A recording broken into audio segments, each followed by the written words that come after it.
Good morning. Welcome to the Brew. It is Thursday. That means Traders Workshop. Today, the lads will talk about expiration impact. Do option expirations drive market moves? Let's get into it right away.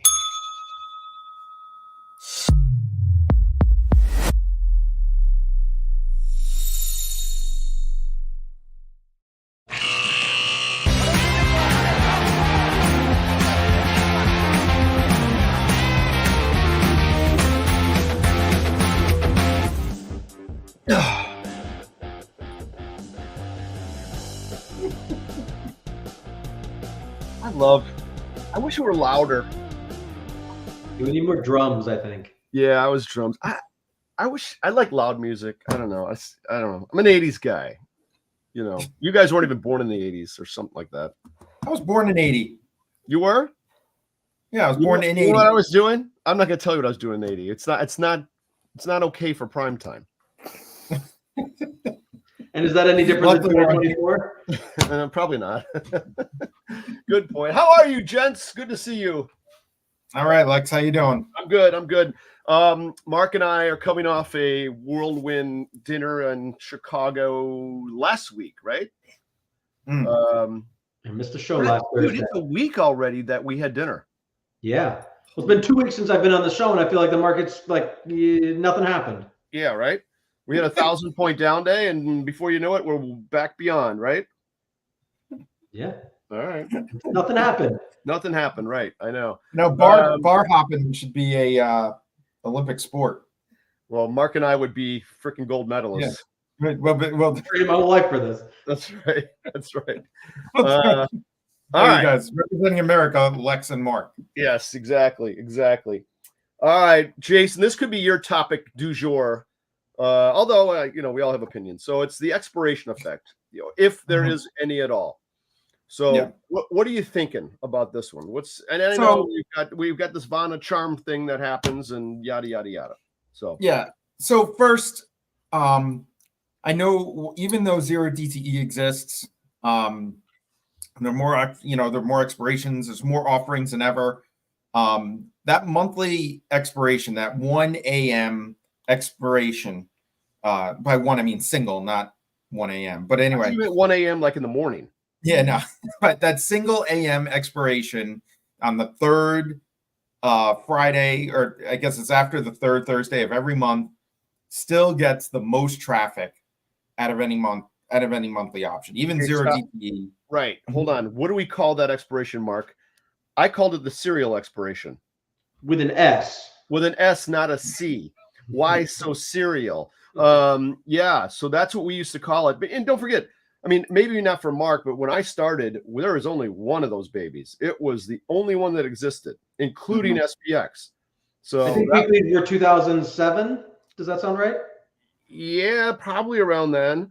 So we only had to deal with this effect once a month, and all trading was well and good before that. So there was nothing. I mean, I started in the late 80s, and that was it. And talk about strike selection, that we were 5 points wide in all things, right? Even the little baby ones. So I mean, there's we've gotten more granular. Let's just put it that way. So with SPX being zero DTE, meaning every expiration for I think it's a month out, you have every day there's an expiration. Is there an effect? But you're saying that on the serial, the third Friday of the month is where we tend to see the most interest. Yeah, we see a lot of volume still on that date. I think whether it's mandates or just habits, I don't know, but you get a lot more volume even on like single names, even though they don't have the AM expiration. Single names still get that third Friday volume. So it does have an effect. However, a lot of people look for that effect on the day of option expiration. And typically, unless you're, just chilling around like a strike that is really large, really one-sided, and, people look for a pin at that strike, unless you are right on top of that strike, the real impact, the Vanna impact, the real stuff happens really like a week before, or maybe, like in the beginning, like Monday, Tuesday before. The only exception is when there's, some kind of catalyst like CPI or, Right. retail sales, I guess. If there's a catalyst, then they kind of inflate that implied volatility a little bit more. And then option expiration has a lot more effect. Like on CPI is a really good example because there was a lot of event vol. Option expiration is only like two, if you count in the morning, 2 days away, 3 days away. Sure. And so the implied volatility was a little bit higher, and then it squeezed it now, now it's all gamma. It's all gamma now. So I'm still trying to get my head around market effect. What I mean by that is macro market effect, so SPX like or QQQ like versus individual name. To me, there could be a more profound effect in any individual name versus an SPX. SPX is $1 trillion market, right? If you're going to tell me that in $1 trillion market that dealers have $1 billion, whatever multiple you put in front of it, of gamma, I'm going to say, okay, that's minuscule. So the notional traded on SPX is like 500 billion every day on options. Like, so it's not, it absolutely has an effect. It's not like 1 billion to 1 trillion. Yeah. In individual names, there is an effect too. But again, it's mostly in the beginning of the week, not the end of the week. By the time people start tweeting and saying, "Oh, OPEX tomorrow, get ready," the effect's already over because everything's hedged. You're saying, yeah, well, not just hedged, but many of those options that were traded for OPEX are out of the money or deep in the money. They're either 100 or 0 delta. I got you. So, so it's only like a small kind of, I guess you could say, like sphere of influence around current price that actually has an effect on OPEX. And that's true too with 0 DTE. The problem is on 0 DTE, they trade on that same day. So that sphere of influence is the only place that any options are traded. Right. But even as that happens, the sphere like kind of shrinks very, very quickly to like 2-3 strikes above price at around 3 o'clock. So by the time you see the effects, or by the time you think about the effects, because OPEX, tonight, the effects are already done. Like we're seeing the last of it today.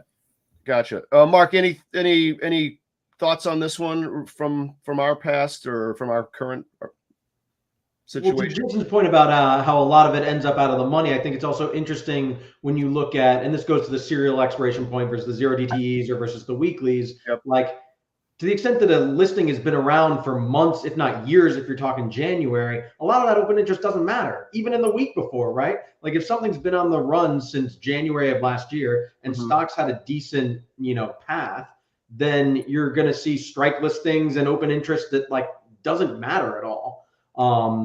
In like when I was doing a naive strike score of comparing different expirations and how granular their listings were, some of the best granularity actually occurs after the market's had a run up and run down. So right now we're less granular because we're at the top of our range. Whereas after the market had a run up in 22 and then, run up in 21 and then down 22, like you see a huge range of strikes listed. Right. Not all that open interest matters though. And like how far away you like it's what's at the money that matters. And so that can be important on a serial expiration. It could be on a weekly that someone has a big trade too. Sure. But you could, and I agree with that, by the way. I think what's at the money is the crucial point. That's it. Right. And to Jason's point, deep in the money stuff, it doesn't matter anymore. So it's that at the money. And I like to look at the dealer gamma of the at the money options, right? Because they're going to make decisions, right? And if they're holding the bag of all this stuff, they have the most profound influence, I would say. So I think there's some value in checking that out. If we're at a strike, pick your stock XYZ, and we're trading at 100. It's probably pretty nice to know what dealers are holding at the 100 strike. I want to know that. Yeah, especially, I mean, you will have gamma effect if there's like, some kind of catalyst on, Thursday, like a day like today, you will see a gamma effect. I think that there's a lot of that that we're seeing today. running up to about 5,500 to 5,550. But now that gamma affects your, if you see which side the dealers have, which, check out Volin. That's where you see Give which a side plug. Hold on. Give a plug. Let's hear it. Ding.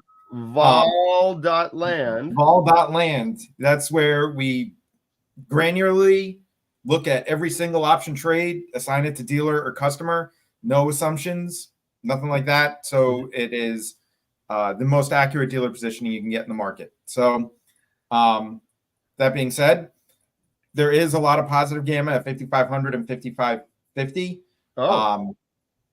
So I mean, but it's going to push against, it's going to push against the this market momentum. So I don't think we're going to get much higher than that today. We may spike, but then come back down. Yeah. But all that like Vanna effect and stuff happens like a week prior. Like all that's kind of Monday, Tuesday news. In this case, it was probably more Wednesday news because it was a catalyst. So yeah, I mean, but most of the time, by the time people are thinking about it, saying, oh, it's OPEX. I do think that sometimes if you have a lot of deep in the money, like calls or something, and dealers have to, dealers would be typically long calls. So they would be hedged. They'd be hedged short. So they would have like a lot of minus. You might see like a burst up after OPEX because they have to get rid of all those short hedges. But a lot of times they're hedged for that. They're anticipating that. So it's not as big of a deal as people make it out to be on OPEX, but there is an effect. It's just earlier. Okay. And I think it's contextual too, right? Like what else is going on in the market could easily swamp like a scenario. So sometimes it's everything, and sometimes like that's not the main show today. Yeah, right. I think like when there are catalysts during OPEX week, I think that they have like a bigger influence than when there aren't any catalysts. Like when they have FOMC day on OPEX week, that's like because there's so much gamma around that that have all that IV. Is that your Super Bowl? Is that your one trading day of the year? Oh my God!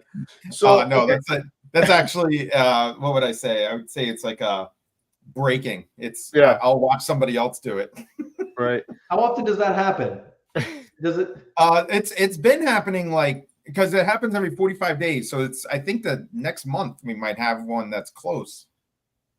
Yeah, I think like next month. This month it's Jackson Hole next week, so it's a little too late. But I think next month is September 15th. I think it's OPEX week. Right. Okay, I have a question. Yeah. Important question. Ready? We have this great information. What can we tell the retail person about strategy relative to OPEX? Is there any sort of kernel of wisdom that can be passed along? Do you avoid it? Do you trade it? Do you? Oh, so are you talking about? All right. So if I have, with Volland, I'm able to see dealer positioning. The first thing I do on OPEX week is I look to see how many in the money calls or, what kind of situation that we're looking at. But because if you have a lot of in the money things, then gamma starts to take an effect. It's, but then it's a good time to look at next month and see what is the hedging strategies of customers and for the next month. Wait, when you say next month, do you mean the next serial or the next expiration? The next serial. Okay. The next serial. Gotcha. Go ahead. So the September, what is it, like 18th or something like that? Yeah, thereabouts. Yep. Yeah. So I look at that serial. I try to watch what customers are hedging now. Like, are they hedging deep puts? Are they not hedging puts? In June and July, all they were doing was selling calls. Since the Friday VIX explosion, I guess, there were some puts that were bought. It lowered dealer Vega positioning, so it was good for dealers. Dealers were very happy with that day. But so there are some There are some puts bought. There's a little bit of support, but it's all the way down at like 5,000. So there is some room below. And there's still a lot of calls starting at 5,500 up to like 5,700, 5,800. That's like the sweet spot of calls that are sold. I think that mostly liquidity is kind of slowly coming back. But this is the week that I look at next month. Think about what strategy I should do next month. Okay. Any thoughts from you, Mark, on the trade setup? At the end of the day, I don't love the idea of waiting till exactly 4 o'clock to like hang on to something and having like a strategy that's like very dependent on like pins at expiration. I think that can be a strategy. Personally, I don't like it. But so I tend to say, if you want to trade that way, like that's a very precise, involved, I got other places to be at 4 o'clock. Yep. Like I want a strategy that I don't necessarily need to be waiting till expiration. I like to roll in advance. Like I like to get that last coin flip out of the way. Like I'm, focused on a bigger pile of change than the randomness of that day and that pin. So close my pin risk days in advance. Yeah. I was pretty much the same way. I don't like to have the pin risk at all. And it was funny back in the trading days, you could see some of the market maker positions, right? They would be right around the strikes. It was a massive box, long call, short puts, long puts underneath, short the call, corresponding call. It was this massive cluster of boxes by the time expiration rolled around. Now, having said that, you do have risk. You do have pin risk, right? Because if I have a long call and a short put and I'm converted off or reversed off in that example, right? I have exposure on my short option if it pins right at the strike. You can have an exercise that I'm not going to know about. So, there's tactics to get out of that. You can do boxes to roll it out of there with people. But that's a true risk. Well, you can see that pricing today. Like you can look at SPY, like the most liquid thing in the world, and the Americanness of those options is on display every single day in 0DTEs. Like that combo still has pennies of value because of that expiration window. That's right. That pin risk has a real cost because the most liquid instrument in the world can still move, and maybe not in the world, that's not financial advice or whatever, but can still move between now and expiration.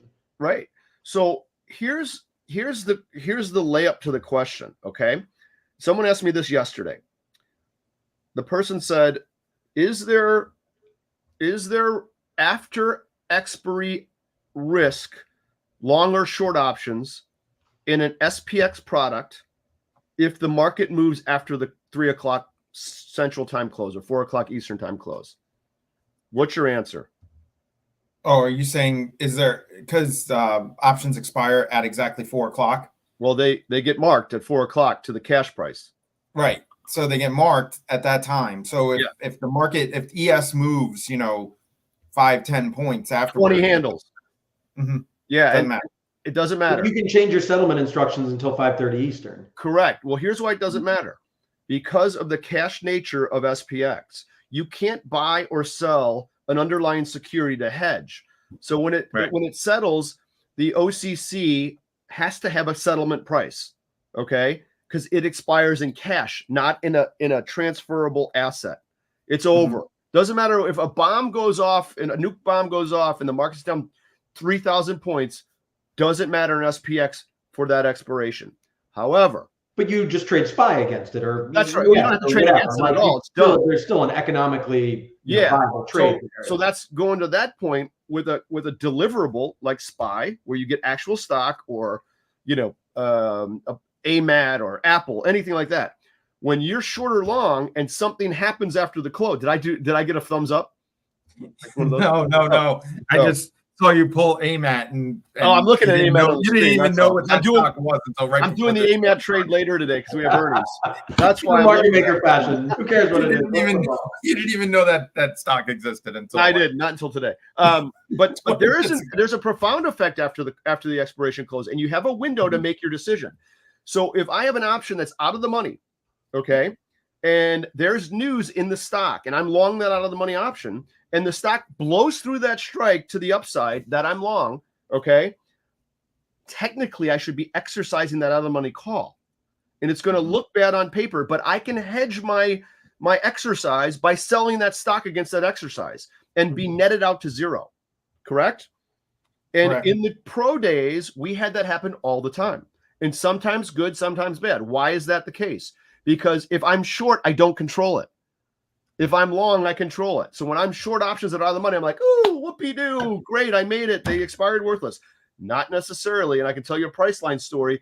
It won $25 through my short strike. Guess what? I got assigned on almost all of my shorts. Some people forgot to exercise, and that was painful, right? So when equities expire, it's not the end of the story necessarily. Now, for a period of time, what's the window, Mark? Do you know? It's an hour or something. I forget now. I believe it's 5:30 Eastern. I mean, it's obviously going to depend on, for a retail trader, it's going to depend on your broker, but all pros, it's 5:30. And there have been a number of cases about incidences where people try to exercise them after, because when settlement used to take place on Saturday, you had an even bigger window that you could fudge stuff through. That's right. That's right. But I believe it's like a $750,000 penalty per line or something. It's a ridiculous fee if you get caught exercising after the close or after the 5:30. Yeah, and I know we know of cases where that was the case. That was the incident where people did it, and they try to outlaw that. And 750 is a big number, right? So it's got to be way through the strike to make that well work. Think about it though. If you're like a big Citadel Susquehanna, and you stand to make millions and millions, you're just like, I'll take the 750. Let's go. Sign me up, right? Except for then you've got that illegal activity on your Form BD, and it's not just the money. That's I've got a few dings on my driving record. Not exactly the same, is it? I know it's really important to know that. So the cash settle part of it is, they market, you got to get cash one way or the other, long, short, they settle it, you're done. End of story. That's why I like trading SPX so much. And this isn't necessarily an advertisement for SPX. I just like it because my risk is really defined. You can't get assigned early, European exercise. It's an easy peasy kind of game. In terms of butterflies all day and don't have to worry about closing it. No, you don't. Yeah. XSP also. XSP is another great one. Plus you get the tax benefits. Well, that's a 60-40 deal. Mm-hmm. We'll do another deal on that because we got to go. So anyway, good stuff. I actually hate trading on expiration day. I mean, especially toward the 3 o'clock bell or 4 o'clock bell Eastern time. The only good thing about Expo is we got free food. Yeah, we always had lunches catered. Yeah, catered on Friday of expirations, the cereal. So now it's every day. Yeah, well now it's every day. So we always get lunches every day, right? Such a good deal. No, not that expiration. All right, good. Good to see you, gents. What are we at? Thursday. Have a good weekend. Sort of. Thursday always starts a weekend for me. I don't know about you guys, but no. Nothing. No. You guys are the young kids. You got to go chase them on a soccer field or something. Well, there's that. But, I got newsletters, and I got I do all kinds of things. Fridays. Yeah. Plus, I've got a lot going on. I'm glad to hear it. That's excellent. All right, boys. I can't even afford to drink wine too much. Yeah, right. Hang around with us. We'll be fine. Yeah.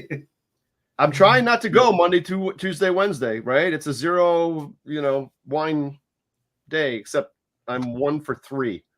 I'm 1 for 3 good, meaning I did not have wine 1 of 3. Yeah, right. Yeah.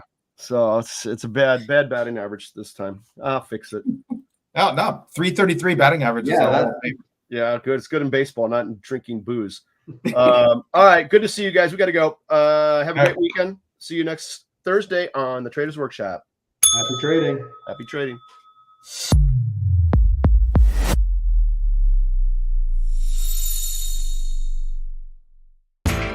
You know how the financial world goes. Here comes the buzzkill. Please make sure to take some time to read this boring disclaimer. We will owe you one.